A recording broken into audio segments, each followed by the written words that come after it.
And we are live with Cindy Hill. How are you doing, Cindy? I am doing wonderful here on the West Coast. Yes, it's Yeah. early there. It's 3 o'clock. Even though I live in Fort Lauderdale, I'm in Cleveland, Ohio. And Okay. in the Midwest at 4 o'clock, it gets dark.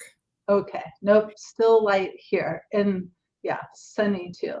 Sunny and no longer raining. My son moved there 10 days ago to Encino, where you are, and hmm it was raining a lot. And I said, I thought it didn't rain in Southern California. Yeah. Nope. It rains, and yeah, And yeah. he said it's cold. No, it's freezing. I walk in the morning, and I'm not walking in the morning. So it was they had a frost advisory this morning, which Yeah, never happens. he Yeah. said, Mom, it's so cold. But anyway, we're not here to talk about my son in California. We Mhm. are here, Cindy, because it is Women Investor Wednesday. Okay. And I met you at the Massimo Con in Dallas, right? Right. Do you remember where we met? We met in the women's bathroom, yes, and we have a selfie to prove it, right? Because we thought commercial real estate is mostly male dominated. And so when you have a strong group of women, it deserves a selfie in the bathroom. Yeah. Okay. Yes. It hmm does. I loved that conference. Did you enjoy that conference? Oh, I met so many nice people. And like I said, you asked me to be on this, and you are the result of one of those. So yeah, so it's great. Well, there weren't that many women there. And Mhm. when I got there the first day, I looked around there was a good enough amount of women, but it was probably 80-20, right? Right. And I said, I'm going to go meet every single woman here. And I You think did. I walked up to your table and said, Hi, I'm Beth. You were giving like high fives to all the women, right? Yeah. So in wearing red, of course, your signature red. Of Yeah. course. And then I said, What do you do? And then you said, I own real estate. I said, Oh, you have to come to either my conference where I'm trying to get women to invest, or certainly I need to interview you on our Women Investor Wednesday, Right. because every time I meet a woman who is an investor, I want to loop them in and try to have you tell your story, so that, because what I'm finding, Cindy, is when I say to women, well, why aren't you investing? I think they don't see enough of us. So my motto is, if you can see it, you can be it. So every Right. time I meet an investor, I'm like, I need to interview you, because the more of you I get on stage, I think the more women in the audience will feel more comfortable and will try it. Okay. Okay. So so that's where we're going to start. So how long have you been investing? Okay, so I have been investing probably for 35 years. So I've been in the business about 35 years, and investing for about 35 years. So, So wow, because I started in 86, but I didn't start investing till 92. It took me 6 years. So yeah, you just did it right out of the gate. absolutely. Yeah, because it's I think, well, I mean, the first property I own, I mean, it's rented, it's paid off free and clear, and I'm netting, I don't know, 4,500 a month. And so, but that was the first property, and then I went to an 8-unit apartment building, which I think I bought for around 550,000, which is very cheap for the market I'm in. And I still own the property. I tend to like sometimes when I deal with bigger clients and they do syndication, sometimes we flip properties, but I like long-term holds is what I like. And right now I'm doing accessory dwelling units, ADUs, on five properties. So that's kind of the direction. Anyway, so that's what I'm Okay. doing currently. Okay, I'm gonna unpack a lot there. So, your first, besides single family home, your Uh-huh. first purchase was an 8-unit apartment building. How'd you find it? Well, let's back up. Tell everyone what you do in commercial real estate. What is the job besides just being an investor? Okay, so I sell apartment buildings, and I've sold in one area for 30, I stopped counting at 35. So for at 35 years, okay? And so what it was is just a client, I had my junior agent, and so a client just offered to carry the paper and gave us a really good deal because we brought him so many good deals. And then my partner and then I ended up buying him out, and I still own the property. So Amazing. yeah, so that was my first multifamily, and then the assets I own are mostly multifamily, with the exception of I own one commercial building, and I own it with a bunch of friends, and it's leased to a major studio. Okay.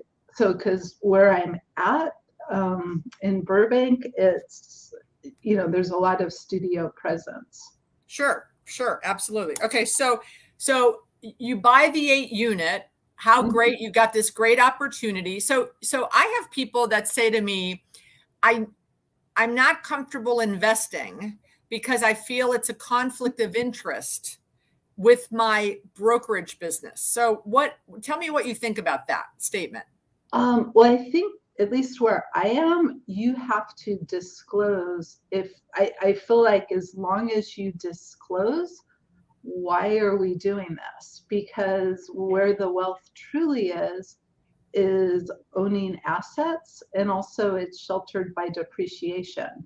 So if you don't know your market, I mean, that's the advantage we have by being real estate agents. So most of the people, most of the wealth and stuff is acquired through property, not I mean, I still do well with brokerage, but the true wealth and the wealth I can pass on to my kids is through real estate. So that's the advantage of owning it. And also, I feel it makes me a better broker because I have all this passive income, and I don't live or die by any deal. So you can just focus on what's the best advice I can give the client. So I don't think it's a conflict of interest as long as you're forthcoming that you are the buyer or a partner in the situation. Yeah, I mean, look, I think that if I was going to, if let's say I was if I was a broker representing buyers looking in Encino, California for multifamily apartment buildings, and I also was looking for a multifamily apartment, then that's a conflict, right? But Right. if I am leasing warehouses and I want to go buy a strip center, that I don't see that as a conflict whatsoever. Right. Right. Right. Yeah. I remember we were in my prior life, when I was with a company for 18 years, we got hired to sell to shopping centers. And Okay. as we were, and the client said, this is the price I want for these 2 shopping centers. And Right. they hired us as the investment sale broker, and we were preparing the information to go to the market to sell these 2 shopping centers. And the more we delved into the due diligence of the properties, we said to ourselves, we should buy these. So we went and saw the client and we said, look, we love these 2 assets. You want 8.5 million each, or no, 4.5 million each. So 9 million total. We are prepared to pay you the 9 million. But if you are uncomfortable doing that, we will not do it. And we will continue to be the selling agent. We will go to the market and get you the highest price possible. And if a price comes in less than 9, we're still interested in buying it at 9. And the client said, no, if you'll buy it at 9, that was the price I wanted, great. And we bought the 2 properties. Right. Yeah. And the last building I bought was a little over a year ago, a 10 unit.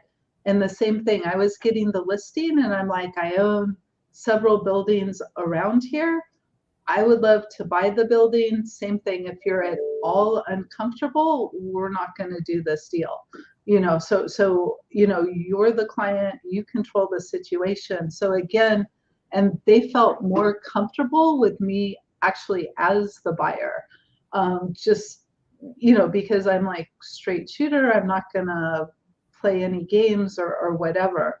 And yeah, so as long as everyone understands, I don't see a conflict. And if he would have said no, I would have marketed the property.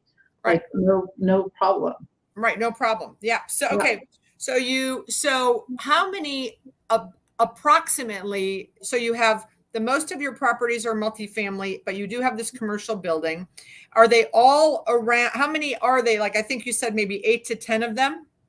Yeah, I think 10, and they're all in the area that I work. Right. They're all and I mean, the only reason I like doing that is just because I know my market. And when you get outside of your market, then you get into like, oh, this has weather problems. I didn't anticipate extra air conditioning expenses. Or so for me, that's what's worked for me.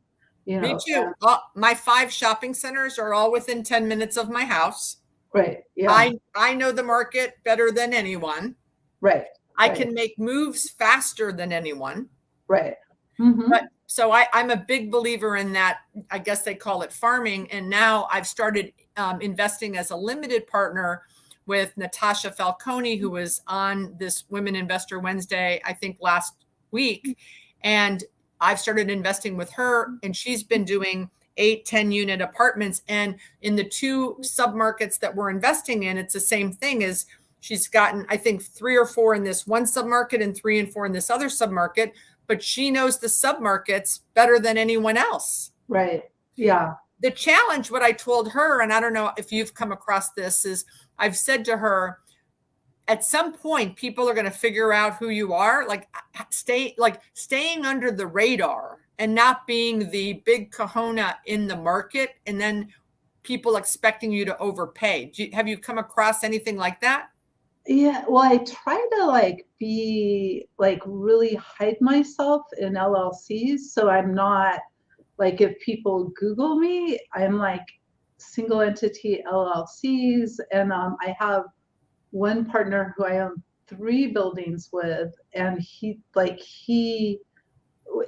the way we did the operating agreement, I'm pretty hidden in, just so so if someone Googles me, I don't think everything shows up. So I try to be more under the radar, because also I don't want to be a target. Like, I would just rather be low key than, hey, I own all this. So yeah. So Gotcha. there's much bigger fish than me in my real estate market. So, Gotcha. but yeah. So what, so you do have partners? Do you have, like, I have some properties, I have 20 partners, another property, I have 1 partner, it just kind of depends. How does it work with you? Yeah, I would say half of my portfolio is just me. And then I have one partner who's so easy that I own 3 buildings with.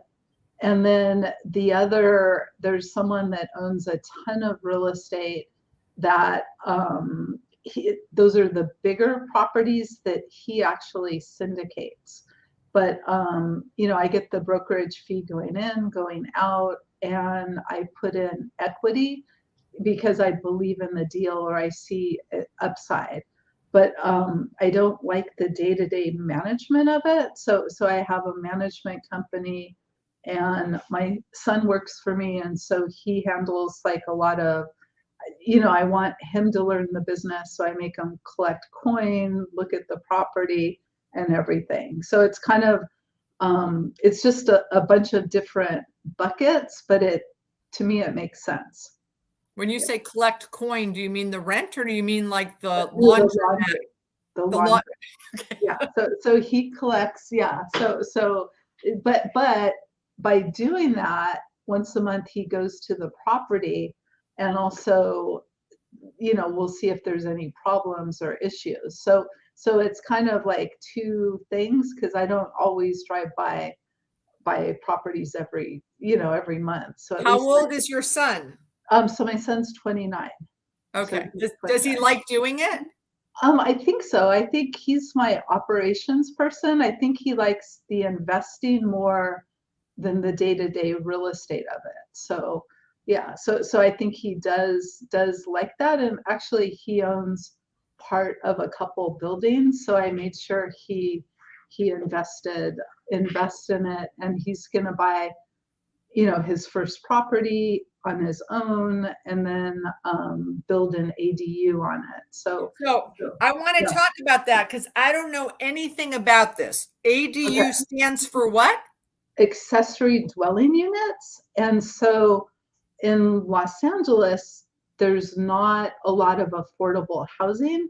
So the city's letting people build accessory dwelling units with not, you don't have to have the parking or whatever on it. So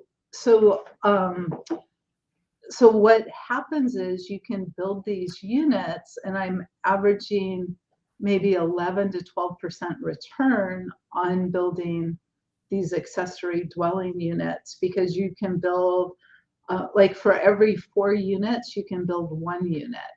And so it just enables you to increase the density on a property, and it's cheaper than, like, if you own a 10 unit, you could build 2. It's cheaper than going and buying a duplex. So So but you have to have the land to be able to do it. the land, or for example, on carport parking, you can go up and build it above a carport. Yeah, so I mean, and I have on a 15 unit, there's like this enclosed whole storage space that's huge. So you can build 2 units there, and that's in a very good And section. do you have to build the kitchen, the bathroom, and a bedroom? Yeah. And can you disclose how much it costs to build one of these things? Sure. Well, every property is different. So on the one that's already enclosed, on 2 units, I think that bids around 240,000. But in that market, the cost per unit is probably 400 a door. So I mean, I'm substantially increasing the value of the property and the cost per unit. So it makes sense. I can't wait till I hang up and call Natasha and say, can we, I don't know what the rules are. I guess the city rules, Right. right? Okay. Yeah. Yeah, no, it's and it's my market. I'm very market specific. So I don't know, but it's 1 per 4 unit. And I noticed all these people, I would say 2 years ago, were like, oh, okay, how many ADUs can I build? So I thought, wait a minute, okay, there's something here. So I copied and I got their architect, so it wasn't me originally, it was just copying who Right. was making a lot of money. So now when you're looking at deals to buy, you're looking to see if there's any way you can add some of these ADUs, right? Possibly. Yeah. Awesome. Okay. So when at some point did you go get a loan from a bank? Like, did you get financing? The first deal was owner carry. Okay. Sometimes it's cash if you have to be competitive, and then financing afterwards. And one of my partners, so I have an LLC called BDE, Best Deal Ever. Like we bought the building all cash, and then we refinanced like afterwards. So tell the audience what you mean by sometimes you have to do a cash to be competitive. Explain. I know what that means, but I need you to explain to the audience. Oh, okay. So if it's a really good deal, and you want to be competitive, or you want someone not to take their property to the market, you can say, oh, I'll pay all cash and I'll close it in a Fast. week, 10 days, whatever. And it sets you apart from someone with a financing contingency, getting a loan and everything else. Okay, but have you ever gotten traditional financing from a Sure. bank or a lender? Yes. So can you remember so this is a big fear of women. Okay. Because they're like, I don't know any lenders. What if I go and they turn me down? So can you walk us through, like, were you very far along with the portfolio so that it was easy? Tell us about that. Okay, so if I'm buying 5 units and up, it's commercial, and it's basically based on the net operating income of the building. So it's not necessarily me. So usually what I do is just run it by my lender, and I tend to just use Chase Bank, and then just say, okay, what will I get? Like, what loan amount will I get?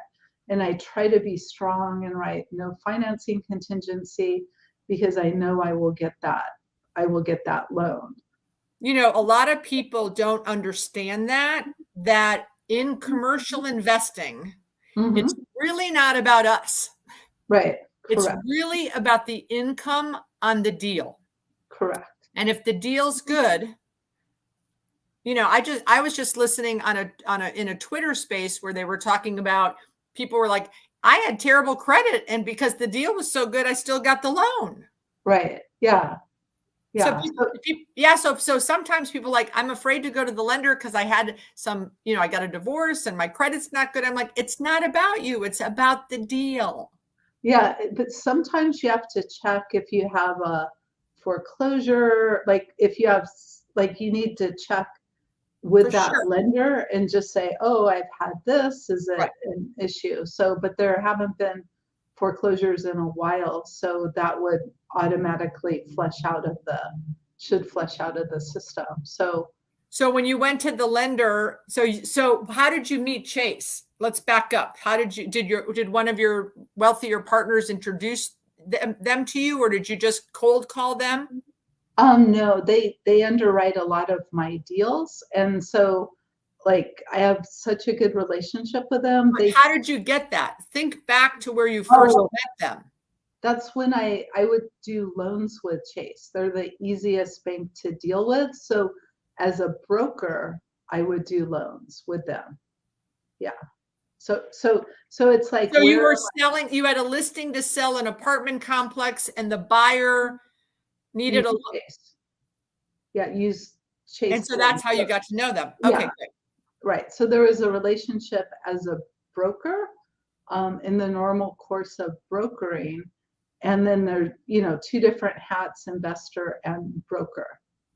Yeah. And So how is the market in California today? You said you bought something, like, I cannot buy retail. So now like I said, I'm investing in Natasha's deals as a limited partner, which I really love, because all I do is write a check and get a check. I don't have to manage the deal. But how is it, with the interest rates, et cetera, how is the market in SoCal, as my son is calling it? Yeah. So interest rates are higher than cap rates. So the market to me, it doesn't make sense as a buyer unless it's a really good deal. So that's why I switched to, well, I'm going to make sure I maximize and do these ADUs, where I'm still putting money into the market, but not actively buying, because also last quarter was the first quarter in 9 years that prices went down in apartments in my market. So for me, it's a little bit unstable, but also never say never. And if a great deal came up, I would still consider buying it. And just, you marry the property, you date the mortgage on it. So anything can be like refinanced. Yeah. Exactly. That's what I've been telling people, if a great deal comes and I have to sign a 6.5 or 7% interest rate, as long as I don't have a huge prepayment penalty, Right. I'm going to lock that sucker in. So, Yeah. so do you have any funny stories about when you first started investing, something that happened that like it was a lesson learned going forward? Right. Like, so I don't like people to know I'm the owner of the property. So I try to be really low key. And every time people know I'm the owner, like for example, I have a property in Pasadena and this guy was going through chemo. We were redoing all the landscaping and he said, my mom gave me this banana tree and it's emotional and it means a lot to me. So I have an apartment building with new landscaping and a banana tree. Yeah, but that's that's like not, that's not saying, what I mean? That's just being a good person. But You were just a good person. yeah, but that's me. If I look at that, that's Cindy, do not go walk on your properties and look like an owner of properties. Yeah. So that's, yeah. So that's my lesson. And that's like tried and true. Right. Yeah. But also I try to be nice too. We had a bunch of, COVID, we had riots and there was like stuff right by an apartment building. I gave everybody gift cards like at a grocery store just to like, I think you also have to be a human being and realize, so you tend to keep, I don't like turnover and I like being a little bit below market. So, and you buy your money, you make your money when you buy the deal. So I try not to like take every penny out of something. So, so those are my overall lessons. And I don't, like I said, do not act like an owner of your property. The banana tree lesson. Yeah. What so how did the commercial building come up? Like at what point in your career was it in the middle? Is it recent? Was it in the beginning? And how did you say, oh, I just think we should buy that and I'm going to bring in some friends? How did that happen?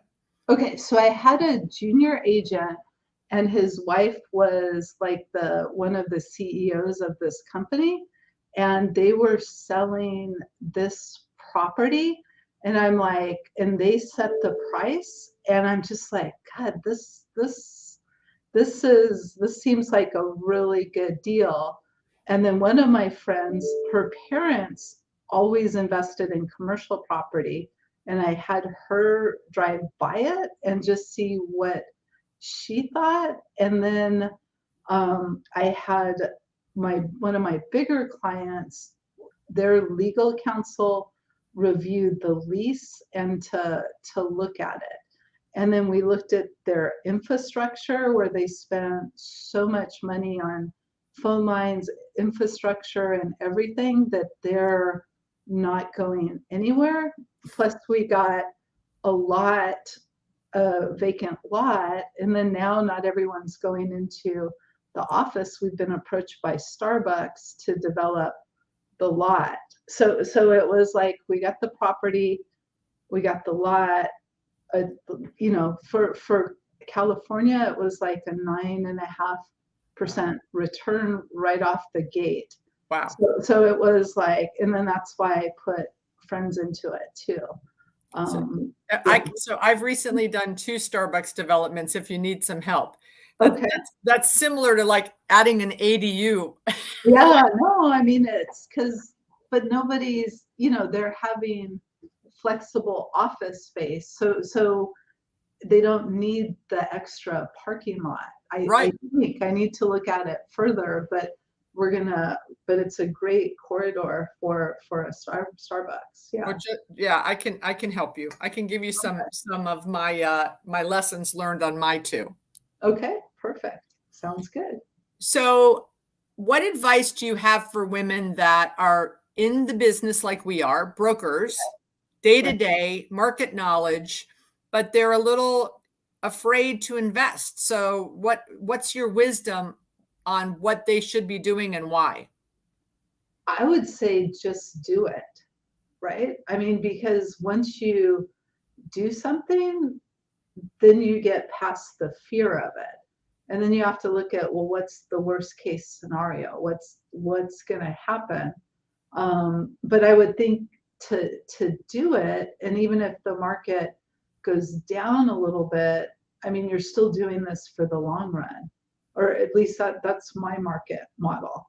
And I like to keep and hold, but I mean, you can also see opportunities where you can flip a property too. So I would say just do it, or what's truly their fear. I would ask like more detailed questions. And what I try to say is, look, go be an LP.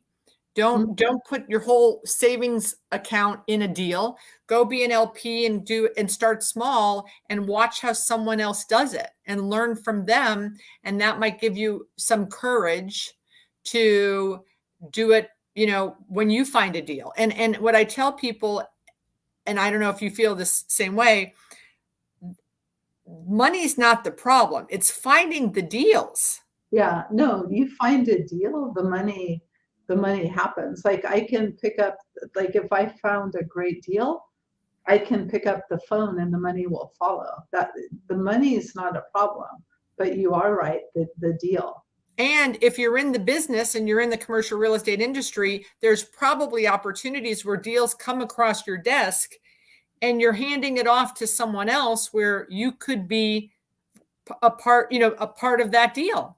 Yeah, no, I mean the best deals that I found are just by flukes and being, or other people's juniors have said, "Hey, Cindy, do you have anyone for this?" And then I wasn't intending to buy something, but it's like you signed the purchase agreement and you just made a $500,000. So it's just not. Maybe it's after the first one. I mean, maybe there's no fear. I mean, there's always something to be afraid of. But we're in brokerage and we don't have steady paychecks. So I mean, we should all be past the fear. Yeah, because Absolutely. we would have 9 to 5 jobs, right? Yeah. Exactly. So you want to talk a little bit about depreciation and family wealth growth, because you were going there earlier and I cut you off because I wanted to slow it up a little bit, but just chat a little bit about that. And remember, some of our audience, are new in this. So just really think of it and explain it basically to them so they can grasp it. Okay, so let's start with depreciation. So what happens is you buy a property, you allocate a portion to land, and allocate a portion to building, and then you get to depreciate that over, I mean, it's different for each asset class, but 27 and a half years, 29, 31. So that offsets our income. And then they're starting to phase it out, but there's also different, I'm trying to think, my mind's blanking, but if you buy a newer building, you can cost segregate. Yes, so cost segregation. Right. So they're phasing that out a little bit, but I was able to use that. So a lot of this income is sheltered by depreciation. And then when you pass away, your heirs will get the stepped up basis and they'll get a new set of depreciation.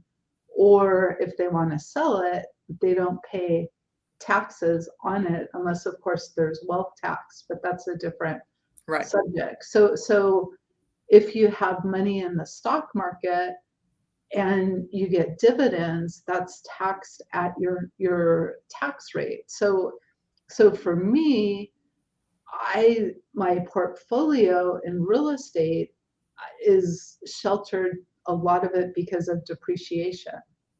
So that's one of the reasons why my preference is real estate, because of that, and because we know the market better. So those are my two reasons. Absolutely. So I told you, I promised you we'd be under 40 minutes. And yes, one of the women, Pamela Caldwell, wants to get a hold of both of us. So I told her the best way for me is LinkedIn. How is the best way for her to get a hold of you? LinkedIn's fine. Am I on the LinkedIn? I don't know. I mean, LinkedIn's fine since Cindy Hill, you know, Valley Apartment Sales is fine. Or you can loop us both in, like however, yeah, whatever the preference is. There you go. And my friend Dee Dee Schwab is here, and she is in California too, so she might reach out. Okay. So, it's been such a pleasure. I'm so glad we met in the women's restroom at the. Yeah, and I mean, we should have posted the picture, right? You know, yeah, yeah. Maybe what I'll do it. Thank you on LinkedIn, and I'll post the picture. Oh God. Okay. Cindy, thank you so much. It's been such a pleasure, and I'm so happy that you are a fellow women investor. And thanks for joining us on Women Investor Wednesday from my son's new home, Encino, California. All right, and I'll keep an eye on him like you asked, right? Bye-bye. Okay, bye. Nice evening. Bye-bye. Okay, thank Thank you. you all for joining. Bye.